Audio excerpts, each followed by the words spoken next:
Hello, students. Today we will continue with Maps and Globes Part 3. Let's start our class. Children, in the previous modules, you learnt about maps and globes and the difference between map and globe. Today we will study about how to read a map. Map reading means understanding a map. And to understand and use map, we need to know the following. How the directions are shown, what is its colors mean, what is its symbols mean, and the last but not the least, what is its scale mean. So let us learn about these points one by one.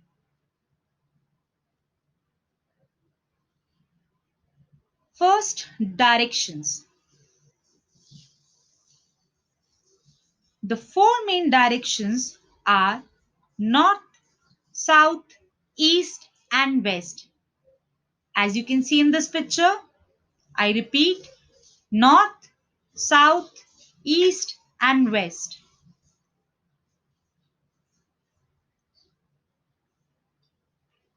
Most maps are drawn with the north at the top. As you can see on this map, look at the right hand side on the top. So we take the top as the north if the north is not shown. Some maps have an arrow pointing to the north. Look at this map. But some have a compass rose. Now, what is it? Let's understand. A compass rose shows the four main directions and also the directions that lie in between. As you can see in the picture, for example, it shows northeast between north and east, southwest between south and west, and so on. Look at these pictures carefully and you will be able to understand.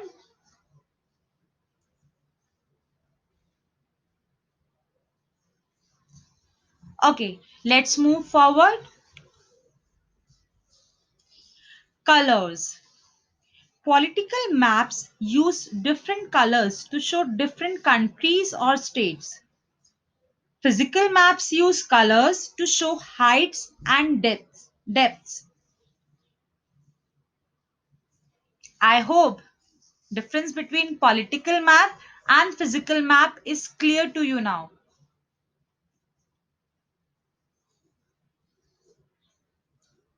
Colors are generally used as follows in the physical map. Plains and lowlands are colored green. Shades of yellow and brown show highlands.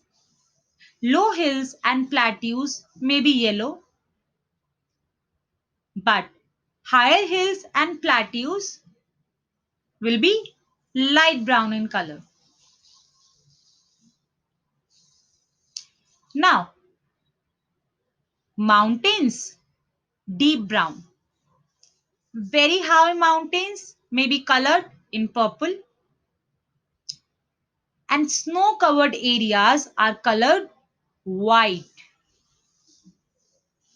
Shades of blue show different depths of water bodies like oceans. And blue lines, which you can easily show on this, which you can easily see on this map, show rivers.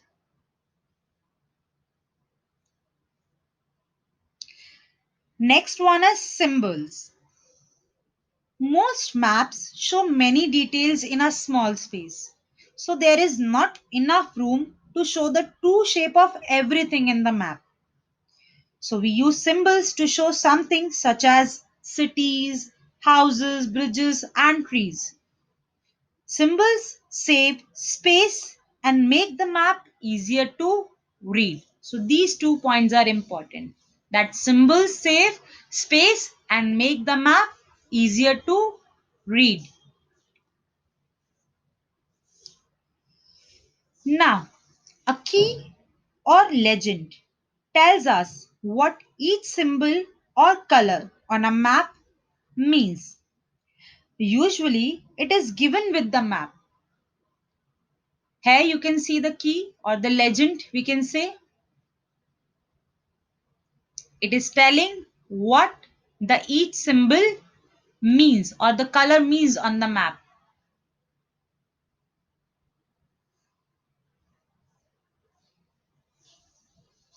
I hope you must have seen it. Let's move forward. Scale. Any idea about scale? Okay, so this is the new thing which you are going to learn in class 4. The scale basically helps us find the real distance between two places on the map. It is usually given on the map, but you must be thinking that how it is possible. Okay, let me show you with an example. Now pay attention, then only you will be able to understand. A small distance on a map is equal to a much larger distance on the ground. Agree? Okay. So let's start with our example. The distance between Delhi and Mumbai, or we can say, let's take 2 points or cities, city C and D. Okay, instead of Delhi and Mumbai. So let's keep it simple, city C and city D. Suppose the actual or the real distance between city C and D is about 1100 kilometer. Suppose on a map the two cities are shown 11 centimeter apart. It means the distance between C and D, city C and city D on the map is 11 centimeter. So 11 centimeter on the map is equal to 1100 kilometer on the ground. So what does it mean? It means that 1 centimeter is equal to 100 kilometer on the map. And this is the scale of the map. And if you know the scale of the map, you can find the real distance.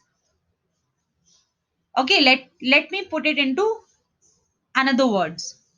For example, if you know the scale that 1 centimeter is equal to 100 kilometer and the distance between city C and city D on the map is 11 centimeter. So what will be the actual distance? Actual distance will be 11 into 100. That is 1100 kilometer. So you can do vice versa.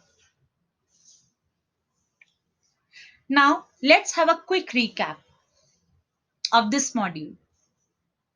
Number 1. A map usually shows directions with the help of a north pointing arrow or a compass rose. Second, political maps use colors to show countries and states.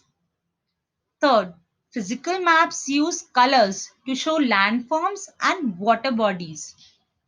Fourth, maps use symbols to show cities, buildings, bridges, etc. And this saves our time, space, and makes a map easier to read. Fifth, a key or legend tells us what each symbol means. And the last one is the scale helps us find the real distance between places on a map. And I have already cleared it through an example. Children, I hope today's topic is clear to you. And now this chapter is over. Thank you.